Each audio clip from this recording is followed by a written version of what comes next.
नमस्कार और हमारे इस खास ऐतिहासिक विश्लेषण में आपका बहुत बहुत स्वागत है। आज हम भारतीय उपमहाद्वीप के इतिहास की एक ऐसी शानदार यात्रा पर निकलने वाले हैं जो सच में रोंगटे खड़े कर देने वाली है। सोचिए, हम बात कर रहे हैं हजारों सालों के इतिहास की। प्राचीन हड़प्पा सभ्यता की पहली ईंट रखे जाने से लेकर 1947 की आज़ादी वाली उस पहली सुबह तक। ये कोई मामूली कहानी नहीं है दोस्तों। ये सभ्यताओं के बनने, बड़े बड़े साम्राज्यों के उठने और गिरने और हमारे आज के इस आधुनिक राष्ट्र के जन्म की पूरी दास्तान है। तो चलिए बिना किसी देरी के इस रोमांचक सफर की शुरुआत करते हैं।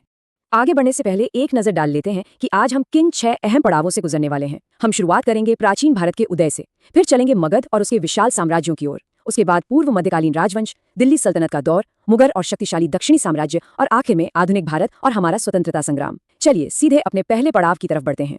तो हमारा पहला खंड है प्राचीन भारत का उदय। यहीं से हमारी सभ्यता की वो मजबूत नींव रखी गई थी जिस पर आज हम खड़े हैं। अगर आप इस टाइमलाइन को देखें तो ये विकास सच में हैरान कर देता है। 2600 से 1900 ईसा पूर्व का हड़प्पा या सिंधु घाटी सभ्यता का दौर इसका एकदम सटीक उदाहरण है।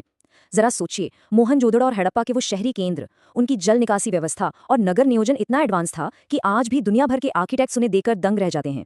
इसके बाद आता है 1500 से 600 ईसा पूर्व का वैदिक काल। यही वो समय था जब आर्यों का आगमन हुआ और ज्ञान के उस अथाह भंडार यानी हमारे वेदों की रचना हुई। और फिर 600 से 321 ईसा पूर्व के बीच तस्वीर बदलती है। सत्ता अब छोटे कबीलों से निकलकर 16 बड़े महाजनपदों में बट रही थी और इन सब के बीच मगध एक बहुत ही बड़ी ताकत बनकर उभरने लगा था।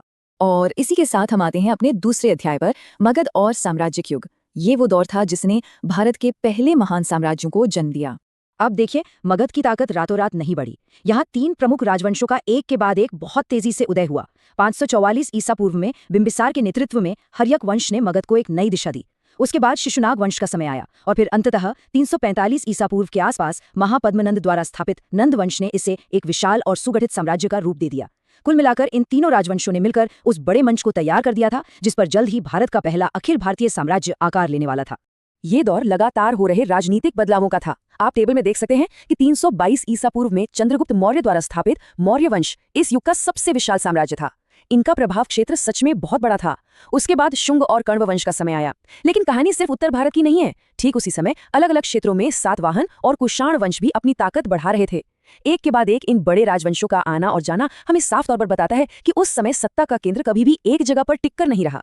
तो अब एक बहुत ही दिलचस्प सवाल उठता है, हमारे इतिहास में स्वर्ण युग या गोल्डन एज आखिर किसे कहा जाता है? ऐतिहासिक दस्तावेजों को देखें तो 319 से 550 ईस्वी तक का गुप्त काल, जिसकी नींव श्री गुप्त ने रखी थी, उसे ही स्वर्ण युग माना जाता है। और ऐसा क्यों? क्योंकि इस दौरान कला, विज्ञान और संस्कृति में ऐसा अभूतपूर्व विकास हुआ जो पहले कभी नहीं देखा गया था। इसके कुछ समय बाद पुष्यभूति या वर्धन वंश का उदय होता है, जहां 6वीं और 7वीं शताब्दी में हर्षवर्धन जैसे महान शासक ने एक बार फिर से उत्तर भारत को एक सूत्र में बांधने का काम किया। आगे बढ़ते हैं हमारे तीसरे खंड की तरफ, पूर्व मध्यकालीन प्रमुख राजवंश। 700 से 1200 ईस्वी के बीच का ये समय असल में क्षेत्रीय शक्तियों के उदय का समय था। अगर आप उस समय के शक्ति विभाजन को देखें तो ये एक जंबो पजल जैसा लगता है। बंगाल में पाल वंश, दक्षिण में राष्ट्रकूट और उत्तर में गुर्जर प्रतिहार, ये तीनों ही बेहद ताकतवर थे और इनके बीच सत्ता को लेकर लगातार संघर्ष चलता रहता था। वहीं 9वीं शताब्दी में दक्षिण की तरफ देखें तो विजयालय द्वारा स्थापित चोल वंश अपनी गजब की नौसैनिक शक्ति के दम पर राज कर रहा था। इनके अलावा चंदेल, गहडवाल और चौहान वंशों ने भी अपने अपने इलाकों में जबरदस्त धाक जमाई हुई थी। मतलब पूरा का पूरा भारतीय उपमहाद्वीप अलग अलग लेकिन बेहद शक्तिशाली राजघरानों में बटा हुआ था। अब इतने सारे शक्तिशाली क्षेत्रीय राजघरानों और उनके बीच तेजी से बदलते समीकरणों को देखकर आपके मन में भी ये सवाल जरूर आ रहा होगा कि इतने बिखराव के बाद आखिर वो कौन सी ताकत थी जिसने दिल्ली पर कब्जा किया और उसे सत्ता का सबसे बड़ा केंद्र बना दिया। चलिए इस दिलचस्प सवाल का जवाब तलाशते हैं और इसका सटीक जवाब हमें मिलता है हमारे चौथे युग में, मध्यकालीन भारत और दिल्ली सल्तनत। 1206 से लेकर 1526 तक यानी लगभग 300 सालों के इस लंबे अरसे में 5 अलग अलग राजवंशों ने लगातार दिल्ली पर राज किया। इन्होंने ही एक मजबूत और केंद्रित प्रशासन की नींव रखी। शुरुआत होती है कुतुबुद्दीन ऐबक के गुलाम वंश से। इसके बाद खिलजी वंश का बेहद आक्रामक और तेज दौर आता है, फिर तुगलक, सैयद और सबसे आखिर में लोधी वंश।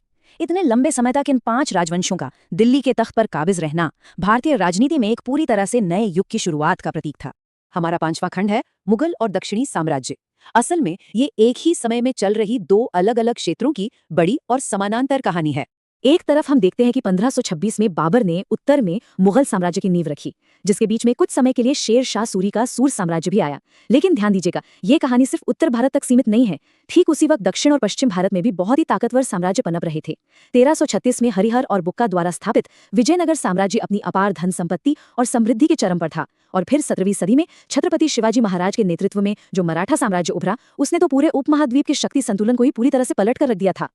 अब सोचकर देखिए, इतनी सारी शक्तियों के आपसी टकराव और बदलते शक्ति संतुलन के बीच कहानी एक बहुत ही अचानक मोड़ लेती है। आखिर क्या होता है जब इस प्राचीन, धन धान्य से भरी और राजनीतिक रूप से उथल पुथल वाली जमीन पर यूरोपीय व्यापारिक हित अपनी नजरें गड़ाते हैं? बस यही वो सवाल है जो भारतीय इतिहास के सबसे निर्णायक और चुनौतीपूर्ण युग का मंच तैयार करता है। और इसी के साथ हम अपने छठे और अंतिम खंड में प्रवेश करते हैं, आधुनिक भारत और स्वतंत्रता, यानी ब्रिटिश काल। इस दौर की कहानी 1757 के प्लासी के युद्ध से शुरू होती है। यही वो टर्निंग पॉइंट था जहां से ईस्ट इंडिया कंपनी ने औपचारिक रूप से अपना शासन जमाना शुरू किया। इसके ठीक 100 साल बाद यानी 1857 में इस विदेशी हुकूमत के खिलाफ पहला सबसे बड़ा और ऐतिहासिक विद्रोह हुआ, जिसने पूरी ब्रिटिश व्यवस्था की जड़ें हिला दी। और फिर शुरू हुआ एक लंबा और अथक स्वतंत्रता संग्राम, जिसने दशकों के संघर्ष के बाद अंततः 1947 में हमें आज़ादी दिलाई। ये सफर सिर्फ कुछ तारीखों का हिसाब किताब नहीं है, बल्कि एक पूरे राष्ट्र के कड़े संघर्ष और उसकी एक शानदार वापसी की पूरी कहानी है। तो हड़प्पा की उन पहली ईंटों से लेकर 1947 के उस खुले और स्वतंत्र आसमान तक हमने साम्राज्यों को बनते देखा, बिखरते देखा, कला और विज्ञान के स्वर्ण युग देखे और गहरे राजनीतिक संघर्षों को भी बहुत करीब से महसूस किया। अब अंत में सोचने वाली बात यह है, हजारों सालों के इस क्रमिक विकास और दर्जनों साम्राज्यों की इस विशाल विरासत ने हमारे आज के इस आधुनिक राष्ट्र को किस तरह से आकार दिया है। याद रखिए, हमारा वर्तमान हमेशा अतीत की इन्हीं गहरी और जटिल जड़ों से ही निकल कर आता है। मुझे उम्मीद है कि इस विश्लेषण ने आपको भारतीय इतिहास को एक नए और दिलचस्प नजरिया से देखने में मदद की होगी। इस कहानी को खोजना जारी रखें।